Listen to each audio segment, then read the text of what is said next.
বিরাট কোহলির বিপক্ষে মিথ্যা রটাতে বলা হয়েছিল নাকি জার্মান মডেল ও ইনফ্লুয়েন্সার লিজ লাজকে।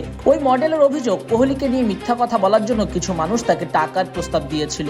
এই ঘটনার পর তিনি একাধিক ফোন কলও পেতে শুরু করেন বলে জানান। মূলত ইনস্টাগ্রাম পোস্ট থেকেই শুরু হয় সব। লিজ লাজ জানান সবকিছু শুরু হয় ওই ইনস্টাগ্রাম থেকে।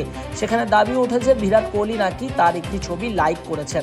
এই খবর ছড়িয়ে পড়ার পরই তার জীবন একেবারে বদলে যায়।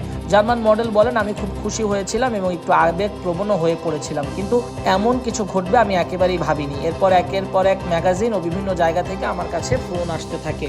বলেন, কিছু মানুষ তাকে জোর করতে থাকে বিরাট কোহলি সম্পর্কে ভুল বা মিথ্যা কথা বলতে। তার অভিযোগ, কিছু সাংবাদিক পর্যন্ত তাকে টাকা দেওয়ার প্রস্তাব দেয় যাতে তিনি কোহলির বিরুদ্ধে ভুয়া অভিযোগ করেন। জার্মান মডেল স্পষ্ট করে বলেন, আমাকে এমন কথা বলতে বলা হয়েছিল যা আমি বিশ্বাসই করি না। আমাকে টাকা দিয়ে মিথ্যা বলতে বলা হয়েছিল, কিন্তু আমি কেন সেটা করব? আমি নিজেই বলেছি কোহলি আমার প্রিয় ক্রিকেটার। আমি এমন মানুষ নই যে টাকার জন্য মিথ্যা বলবো।